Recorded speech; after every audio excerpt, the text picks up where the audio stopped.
बिस्मिल्लाहिर्रहमानिर्रहीम। मेरा नाम ये अली है और ये मेरा ऑफिशियल यूट्यूब चैनल है। बिस्मिल्लाहिर्रहमानिर्रहीम। अल्लाहुम्मा सल्लि व सल्लिम बारिक अला सय्यदना मुहम्मद नबी उम्मी आली साबी अल्फ़ाल्फ़ी मरतन। बिस्मिल्लाहिर्रहमानिर्रहीम। मेरे प्यारे बहन भाइयों और बच्चों, अस्सलाम वालेकुम व रहमतुल्लाहि व बरकातुहू। अल्लाह के फजल से, उसकी तौफीक से, उसकी इजाज़त से मैं आपकी खिदमत में आज फिर हाज़िर हूँ। एक वीडियो लाया हूँ, आप देखिएगा, मेरी दुआ कीजिएगा। आइए चलते हैं वीडियो की तरफ। बिस्मिल्लाहिर्रहमानिर्रहीम। अल्लाह के नाम से शुरू करता हूँ जो बड़ा मेहरबान नहायत रहम करने वाला। किसी ज़माने में एक बादशाह था जो कि अपने अदल इंसाफ की वजह से बड़ा मशहूर था।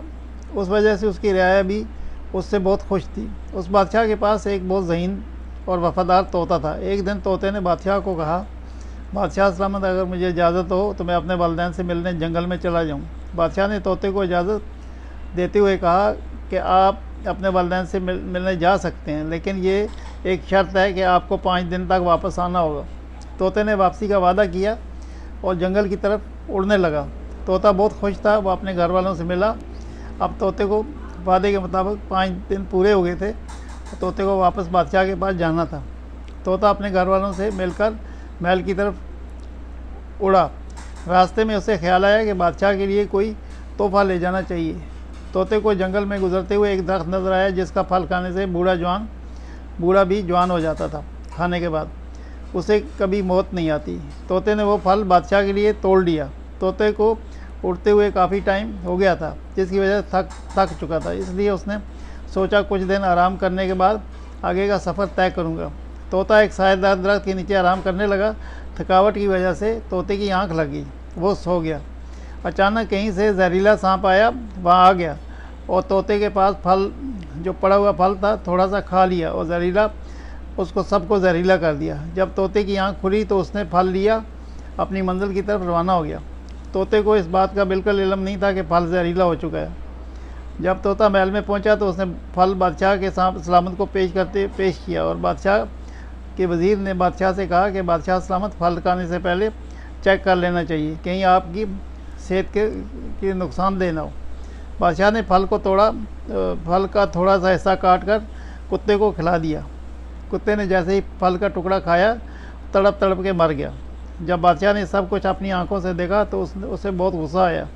बादशाह ने हुक्म दिया कि तोते का सर कलम कर दिया जाए, क्योंकि उसने बादशाह को मारने की कोशिश की है। चुनांचे बादशाह के हुक्म से तोते को मौत की घाट उतार दिया गया। बादशाह ने बाकी बचा हुआ फल फेंक दिया। ये फल किसी करिश्मे से कम नहीं था,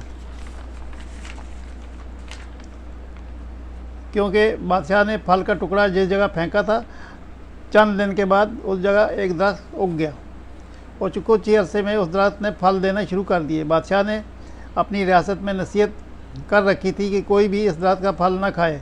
एक दिन अचानक उस जगह से किसी बूढ़े मुसाफिर का गुज़र हुआ। वो आराम करने की वजह से उस दरख्त के साए के नीचे आराम करने के लिए बैठ गया। उसे इस दरख्त की कहानी के बारे में मालूम नहीं था। चुनांचे भूख लगने पर बूढ़े ने इस दरख्त का एक फल तोड़कर खा लिया और देखते ही देखते वो जवान हो गया। जब ये बात बादशाह तक पहुंची तो बादशाह ने फल पर रिसर्च करवाई, जिससे पता चला कि ये फल खाने से बूढ़े जवान हो जाते हैं और कभी मौत नहीं आती। ये सुनकर बादशाह पछताने लगा कि उसने बेइल्मी में अपने वफादार तोते को मरवा दिया। लेकिन अब क्या हो सकता था। अनजाने में कोई फ़ैसला नहीं करना चाहिए, कहीं ऐसा ना हो कि आपके अनजाने में किए गए फैसले से किसी बेगुनाह की जान चली जाए।